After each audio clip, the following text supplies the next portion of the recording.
Siguro, what I did is I looked at yung mga comments dun sa Facebook nung nagsasalita si ating Pangulo. And basically naman, di ba yung suporta ng ating kababayan, kahit hirap na yung iba, nandiyan pa rin. Pero ang tanong talaga, paano nila makukuha at kailan nila makukuha? For a little bit more clarity, I think ito yung sinasabi niyang magkakaroon ng social amelioration card, no? Ito po yung sinasabi niya. Actually po, it's actually a form, no? And I'll go through it with you, but kwento ko muna kung paano to, no? So basically, itong form na to, okay, na iba-ibang ahensya ang nandyan, no? DILG, so tignan ko sandali, ayan. Ayan po so kung makikita nyo po, DSWD, DTI, DA, Presidential Communications yan, tapos DBM, no? And then DLG. So yung form po na yan, makikita nyo po yung name, yung head of the family po ang papipirmahan yan. But kung titignan nyo po, no? Ayan po, no? So we start with the name. So, yung head ng family. But makikita nyo po, meron nakalagay dyan na check-in nila.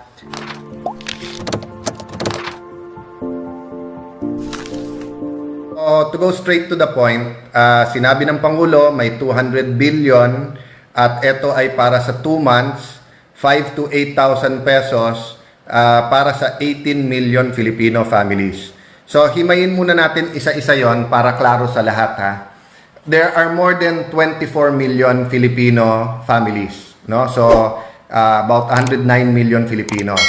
So yung 6.6 million Filipino families nasa formal sector yan.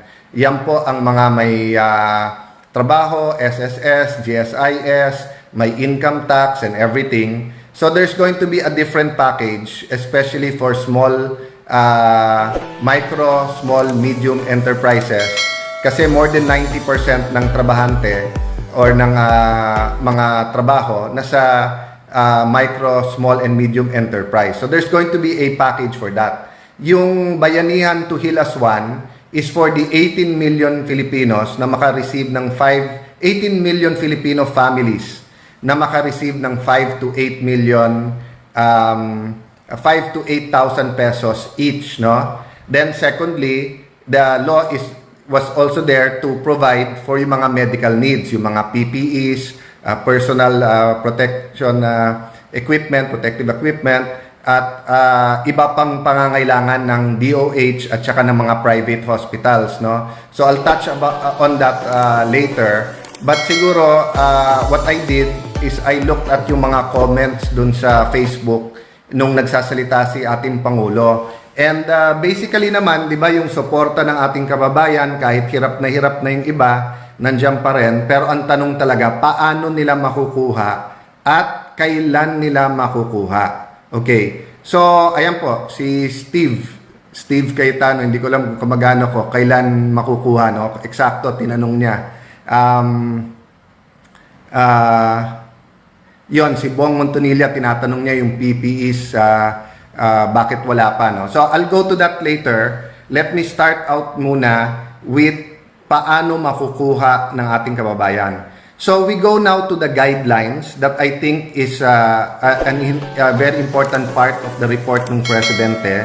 So after natin mapasa ng batas ng Monday, napirmahan Tuesday, the different departments already came out with joint guidelines, no? So I was reviewing it since Saturday. Basically, ang guidelines, nilahad niya yung mga existing na programa ng gobyerno. For example, sa DOLE, they identified TUPAD at saka yung CAMP, no? So, existing programs to na pwedeng dagdagan ng pondo and then i-adjust ng konti yung guidelines for the present situation. Another example is the Department of Agriculture and si Secdar, nagpapasalamat kami sa kanya last week pa, nagpadala na siya ng sulat kung ano yung mga priorities at paano makakatulong, no? So yung pong DSWD naman, meron siyang several programs na existing na. So let me tackle yung pinakamadali. Yung 4.4 million Filipino families po na kasama sa 4Ps or dun po sa conditional cash transfer, yan po ay dapat pinakamabilis. And kung may nakikinig sa DSWD, and of course sa economic team, sa IATF, sana ma-release na kaagad yon kasi nasa gobyerno na ang records na nasa DSWD na yan. So meron na yan traditional way kung paano i-deposit yung pera at paano nila makukuha. So yun po ang example na binigay po ni Secretary Sunny Dominguez nung Monday, nung Saturday, yung meeting namin before the Monday session. Nasabi niya yung 4.4 million i-top up na lang or kumbaga sa cellphone mo lo-loadan na lang, di ba? Pass a load na lang yon. So 4.4 out of the 18 million pwedeng gawin yon. Now I was told there's another 4.6 million na identified na as poor, no? So yan ang tinitignan na ng DSWD kung yan ay binibigyan at kasama na sa programa nila. Kung mabibigyan din directly yan, then 9 million na yan kalahati na, no? So, paano yung kalahati pa? And kanina sa DZMM, yung isang director po natin sa DSWD, very articulate naman, kunikwento niya, no? But siguro, for a little bit more clarity, I think ito yung sinasabi niyang magkakaroon ng social amelioration card, no? Ito po yung sinasabi niya. Actually po, it's actually a form, no? And I'll go through it with you, but kwento ko muna kung paano to, no? So, basically, itong form na to, okay, na iba-ibang ahensya ang nandyan, no? DILG, so, tignan ko sandali, ayan. Ayan po so kung makikita nyo po, DSWD, DTI, DA, Presidential Communications yan, tapos DBM, no? And then DLG. So yung form po na yan, makikita nyo po yung name, yung head of the family po ang papipirmahan yan. But kung titignan nyo po, no? Ayan po, no? So we start with the name. So yung head ng family. But makikita nyo po, meron nakalagay dyan na check-in nila. Are you member of the Unconditional Cash Transfer Program or the 4Ps Program? Or ikaw po ba isang katutubo? Kung yes, anong grupo? Or others na may programa na yung gobyerno? And then, kasama po sa form yung pangalan ng mga kasama mo sa bahay, anong relasyon, and then other information like anong sex, male or female, tapos petsa ng yung birthday to po, tapos yun, no, kung may trabaho, kung anong sector, etc., no? And then kung may condition sila para malaman din ng gobyerno kung may sakit. But let me also point down here na may barcode, no? So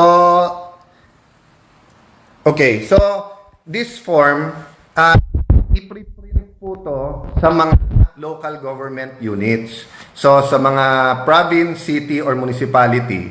And then, ang gagawin po dyan, yung barangay, ibabahay-bahay po yan. Lahat ng bahay ay required na bigyan yan. If there are 3 households in one house, 3 form dapat ang ibibigay nila, no? And then, yung pinakita ko sa inyo kanina na i-check natin kung nakalagay doon, kung conditional cash transfer, meron ka na, sa ilalim po, pakita ko po, no? Sa ilalim po, may nakalagay, eto, na dapat ang barangay officials ang magsabi. 'Di ba? Ang nakalagay po dyan, assistance to individual in crisis, programa po ng DSWD yan, dapat sagutan ng opisyal, oo o hindi, no? So on this point, kailangan talaga may instructions yung barangay because let's be realistic about it, no? Walang barangay captain na magsasabing huwag bigyan yung lahat ng bahay dun sa lugar niya, no? So dapat maging clear sa kanila kung ano yung basis, no? So having said that, Pag chinekan na yung conditional cash transfer, ibig sabihin kasi makukuha mo na yan directly dun sa account mo. So hindi ka na dapat bigyan kasi dodoble, no?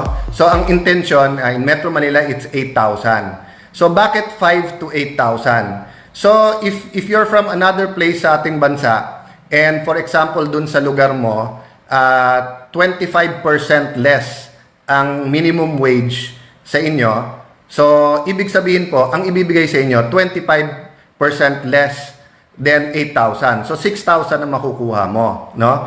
So yun po ang ibig sabihin po dun sa 5 to 8,000, no? So yung form na to, napaka-importante po na ma-fill-upan kaagad. So nung isang araw po nag-post ako, 'di ba, na ang distribution sana house to house, sana po yung COA, picture na lang, cellphone na lang para wala nang ballpen, wala nang hawakan. So nakikiusap ako sa lahat ng LGU, although pa pipirma nyo yung form na to, 'di ba? Siguro pagkabigay hintayin nyo, but the less interaction kasi and the less surfaces na nahahawakan natin, pinapasa natin, the less risk of infection.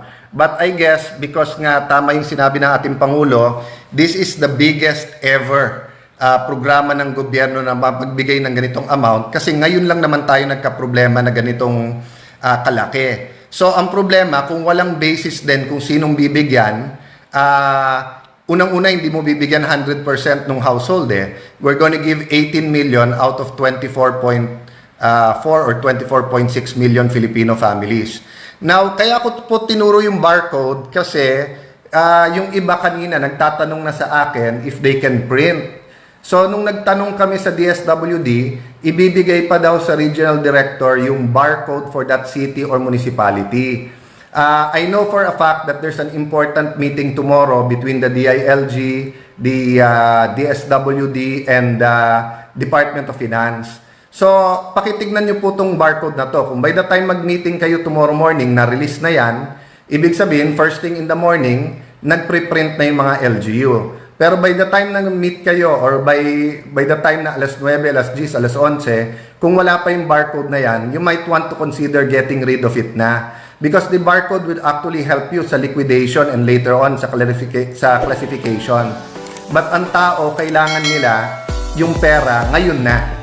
Diba? They cannot, people should not be made to wait any longer. Doon ko nakikita po yung desire ng Pangulo na makuha nyo ASAP or as soon as possible.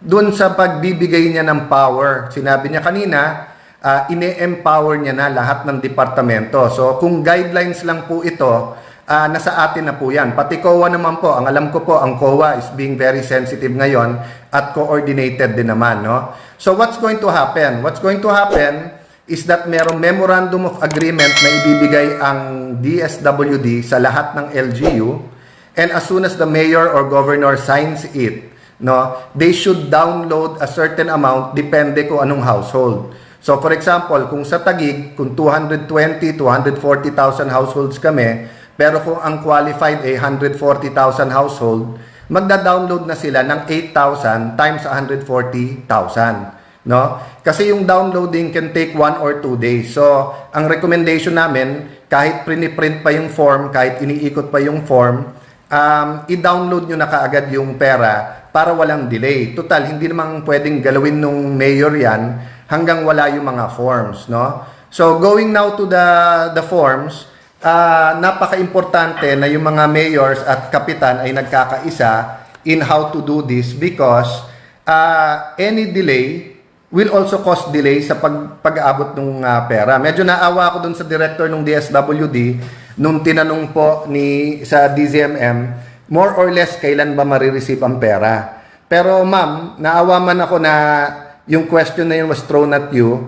Lahat po kami na on the ground. Lahat po kami na araw-araw na sa kalye, kausap ang mga tao. Tanong nyo po sa mga polis, tanong nyo sa mga barangay kagawad, tanong nyo sa mga mayor. Yung po ang tanong since Monday, since napasa yung batas. No? So ako naman po, nababantayan ko naman Nakikita ko kung gaano kahirap gawin din yung guidelines at ibaba ito. That's why what we want to do is give recommendations na doable.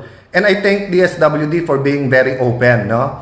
So kanina sa pag-uusap ko dun sa mga undersecretary no, ng finance at saka ng DBM, may plano kasi na may programang galing sa DA, may programang galing sa DOLE, may programang galing sa DSWD. So sabi ko sa kanila, alam nyo, komplikado para sa barangay captain at sa mayor kung tatlong ahensya ang kailangan pong kausapin. Ako nga po as speaker, kausap ko yung mga ahensya para sa 300 congressman lang, mahirap na eh. What more if your barangay has 50,000 people, di ba? And what more if your city has 100, 200, 500,000 households, di ba? So kung ang gagawin natin ay sa DSWD, yung traditional na guidelines ng AIX which is 5,000 lang. So yung 3,000 para maging 8,000 manggagaling pa sa DOLE. So magdodoble pa yung listahan mo, no? So ang suggestion ko, total yung mga programa na to ay regular programs at may pondo ito. Yung present na pondo nyo, which is anywhere between only 1 to 9 billion per department or 10, di ba? Billion. I-hold nyo yan, gamitin nyo yan for your specific purpose, no? I'll explain that a little bit later. But yung 200 billion, ang tignan natin kung paano natin i-distribute in the fastest way and in the most efficient way, no? So meaning for example, no, if DSWD has 9 billion para sa AIX, yan po ay para sa mga nagkasakit, yan po yung sa mga individual na may crisis, 'di ba, namatayan, etc. So keep using the money for that. No? But yung 200 billion na padating, dun mo i-distribute yung 5 to 8 billion 5 to 8,000 pesos per family, no? So kung halimbawa yung family na yon nakakuha ng 8,000 pero may kapamilya sila na ospital, so pwede mo pa rin bigyan ng additional sa AIX naman sa regular program nyo through the regular channels, di ba? Ganun din naman sa DOLE. Kung nakuha mo 8,000 pero yung programa for example nila dun sa wage earners ay 15,000, pwede mong dagdagan ng 7,000 later on. Pero yung first wave ng pagdidistribute, dapat yan magawing madali at ang recommendation namin na mukhang inadapt, house to house ito, no? So yung mga kapitan at LGU. So ang recommendation namin po ay may 5 kasama. First yung LGU kasi syempre siya nag-implement. Second yung barangay. Pangatlo po, pwedeng congressional staff, no? Para ma-report ka agad din sa Kongreso kung may problema sa implementasyon ng batas. Pang-apat, PNP or AFP. Kasi pera tong dala na to eh. So syempre kailangan yung security din niyan, di ba? And then yung pang-5, yung association or yung NGO o homeowners association or kung urban poor yon, yung urban poor organization. Bakit? Kasi we want the least number of people to go into your barangays. Kung papayag din tayo na kung sino-sino ang papasok, hindi para tayong hindi nag-quarantine noon, di ba? So it's very important that yung mga rep natin, taga ron din sa barangay na yon, sila din yung nandun para mapadali itong lahat, no? So itong form po na to, 2 kopya po ang pinagagawa. Yung isa po, yung household will keep it para may reference siya. Yung isa-submit po ng barangay sa city, municipality, or province. Tapos isa-submit naman sa DSWD, no? So, let me stop there muna. And I expect naman, since klaro yung guidelines, the different agencies, as soon as matapos yung mga meeting nila tomorrow, will start announcing kung paano itong gagawin. But gusto ko lang i-reiterate, no? And I'll address myself to the different departments. Kung pwede po, dun sa first wave, yung pinakasimple, isang ahensya na lang. DSWD na lang at saka yung LGU, 5 to 8,000. Anyway, the other agencies will still have their chance. So for example, a fisherman household ng isang mangingisda will get the 8,000. Oh, yes, sa Metro Manila po, meron pa rin marginalized fishermen sa Laguna Lake at saka sa Manila Bay. So halimbawa, nakakuha po yan ng 8,000 pesos, pero may programa ang fisheries o DA para sa kanila, pwede naman madagdag yun kasi kulang pa rin naman Ganun din po sa probinsya. So let's say rice fields po yun, yung farmer po natin, nakakuha siya 8,000 DSWD, pero halimbawa may programa kayo dun sa seeds o kaya sa pagtatanim niya o crop insurance o kung ano man, hindi po conflict yun So let's oversimplify it, no? let me go to the second part po nung what I want to talk to you about. But this time around naman po, let me address myself to the different secretaries and the task force, no?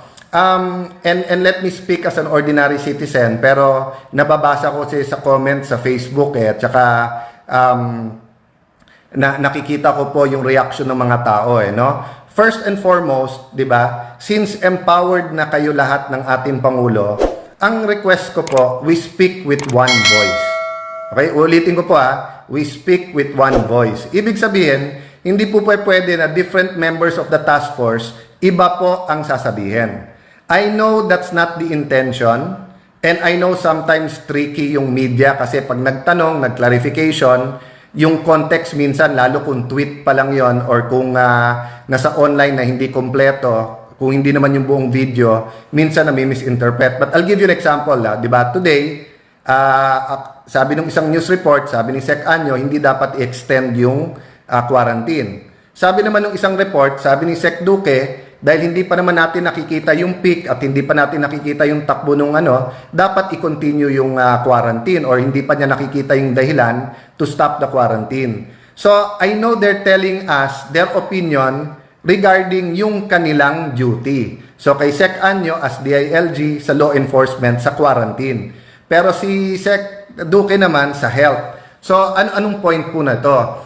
Sana po, yung discussions na yan, dyan na sa inyo sa task force. Pero pag lumabas, isa lang ang sasabihin, di ba? Kasi hindi naman pwede kung may 15 membro ng task force, 15 ang opinion, malilito talaga ang mga tao. At pag nalito ang tao, akala nila nalilito din ang gobyerno. But I'm very confident that actually, hindi naman yan ang ibig nyo sabihin. So this is what I was saying the other day, that communication problem, minsan communication problem, no?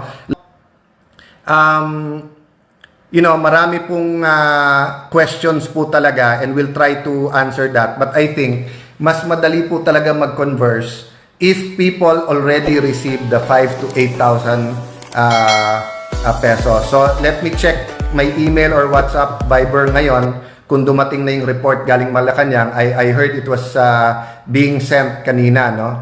If not, tomorrow morning kung written yan, and we'll go through it and we'll update you. In the meantime, we're working with government. Let me finish by saying there will be an accounting and hold us accountable. Hold anyone you think should be held accountable later. But right now, kailangan magkaisa tayo. Regardless ng paghihirap natin sa bahay, we have to stay home. Pag may sakit, we have to help each other. Kung ano yung pondo ng gobyerno, we have to get it to the people right away. So yes, let's criticize each other kapag kailangan. Ibig sabihin kung kailangan may gisingin natin. But still, let's do it in the spirit of working together. Kasi it's not normal times There's really a national health emergency, and every move that we make can make it worse, di ba? Nag-quarantine ka, it's good for the public health strategy, meaning wag kumalat yung disease. Pero kapag ka naman nagkasakit naman yung mga tao, kung magugutom naman yung mga tao or yung mga ibang sakit naman at puno ang ospital, they'll start questioning why make us stay home, di ba? So let me finish at let me end at that point and assure you that quietly everyone is working, no?